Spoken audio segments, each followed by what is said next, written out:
In the throes of awful moments, in the slap of insult, the breaking through realizations of injustice, disrespect, unkindness, hatred, and worse, there's a way to detect if we're on course or not. In those terrible moments, all sense of movement stops. Instinctively, some of us begin to hold our breath. We become hyper alert to details, the sense of other, our own sense of apartness.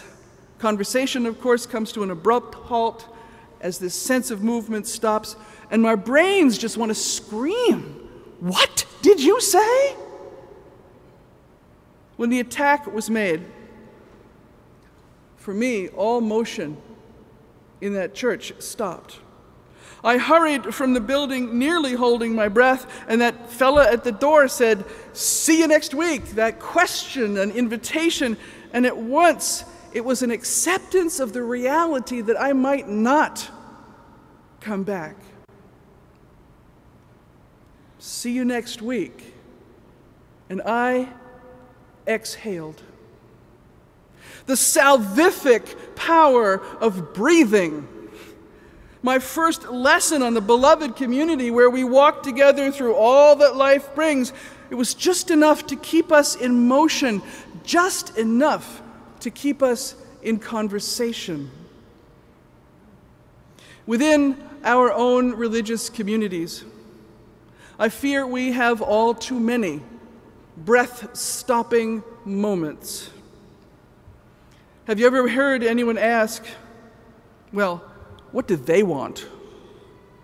See, that's often where it begins, the quick, facile insertion of a prickly-sounding they into a conversation of exploration and expansion. It stops all movement cold. In some congregations, I fear we have grown all too accustomed to this heavy artillery of mean-spiritedness. And then we stay stuck in our internal conflicts. We lose sight of our larger aspirations. We forget to include one another on the list of folks to be respected. Thank you.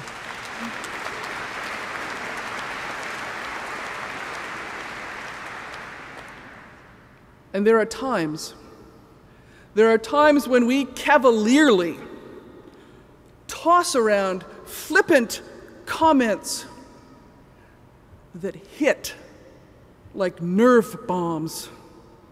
Have you ever heard someone complain, for instance, about those cranky old humanists? Or have you ever heard one of us whine about those airheaded theists? When we depersonalize and demean one another, most anything that follows will be flawed in some way. When we catch ourselves out of rhythm with our values, we can then stop and rebalance. We can backtrack, we can retreat to the last place where we were regarding one another with goodwill. This is spiritual practice. What spiritual practices and disciplines do you employ to get yourself back on track after you've been stopped cold by bigotry, meanness, or insult? The basic discipline, of course, is the salvific deep breath. And many of us use poetry and songs and words to pull ourselves back into right relation, into balance. For my part, I began collecting a notebook of the words and the texts that kept me guided, balanced, focused.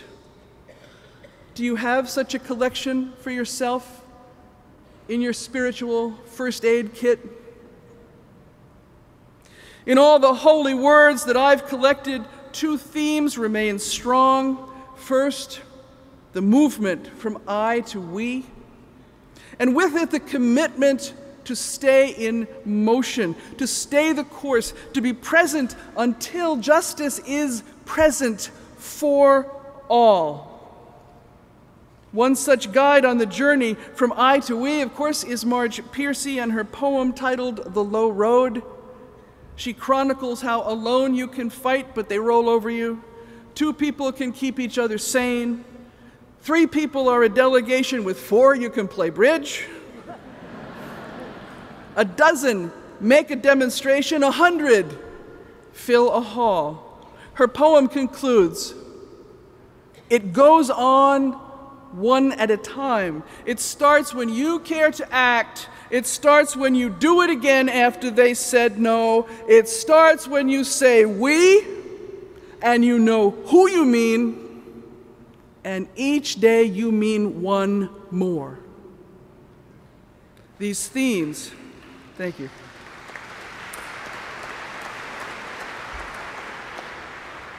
These themes, this movement from I to we, and the commitment to stay in motion toward the goal, come together for me in my own practice in Ella's song. The words of the very first verse and the chorus focus my mind, motivate my heart, direct my hands. For me, this is holy language. Until the killing of black men, black mothers' sons, is as important as the killing of white men, white mothers' sons, we who believe in freedom cannot rest.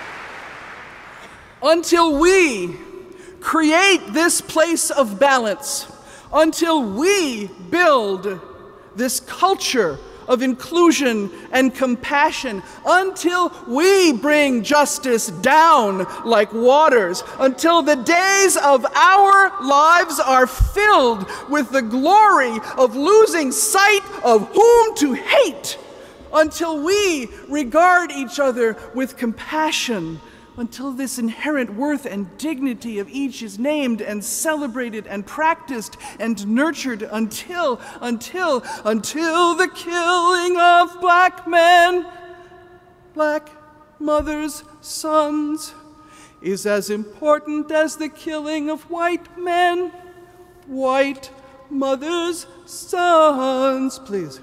We who believe in freedom cannot rest. That's right.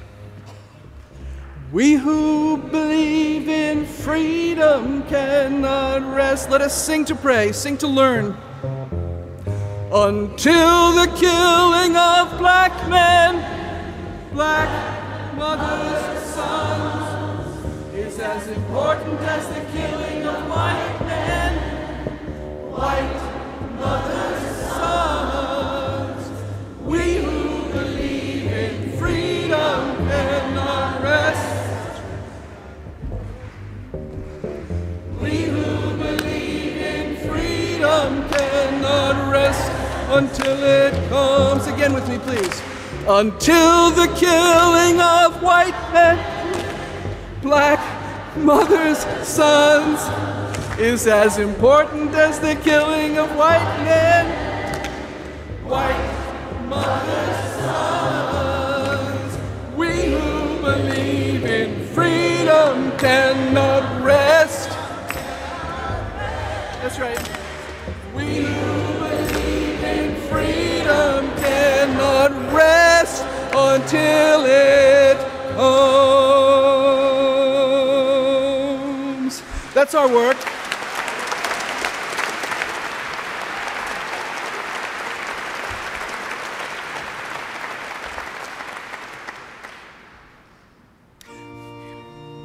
Leon, give me a minute. I told Leon I'd look at him. I neglected to tell him how often I would do that.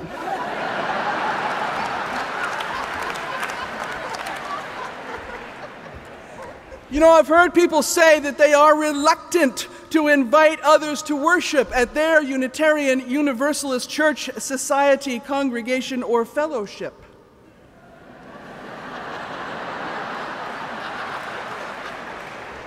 Reluctant because you just never know quite what might happen on a Sunday morning when we get up ahead of steam. I, my friends, can attest, even if one among us gets so far off course as to call for a quarantine of human beings, the heat of our core, our yearning for a compassionate justice will still be palpable. So go ahead, take a risk. Invite somebody to your church. I urge all of us, it's time to get the salvific message of Unitarian Universalism out from our congregations, out from our isolated hearts, out.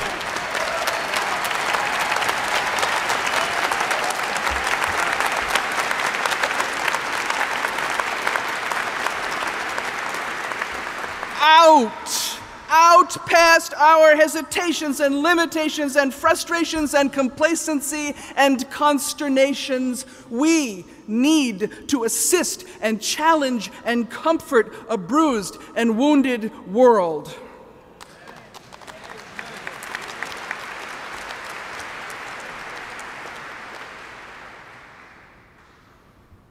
A fellow named Burdett Bacchus, Unitarian minister, signer of the original Humanist Manifesto, taught that we are at once children of the beloved community and builders of the beloved community. No matter how we came to Unitarian Universalism, birth, invitation, accident, or curiosity, we are here with common cause now. We are here to practice this faith with all its rigorous demands. We are here to build this faith, expanding its broad possibilities. We are here to celebrate living, and we are here to make life better.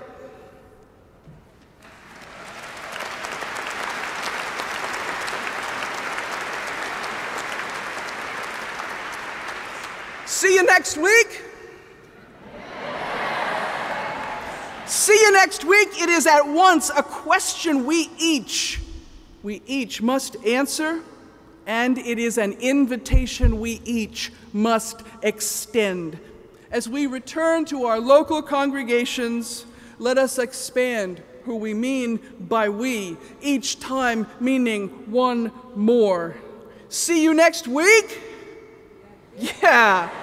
Let's build beloved communities that revere the labors and the aspirations of the past, but trust the dawning future more. See you next week. May it be so.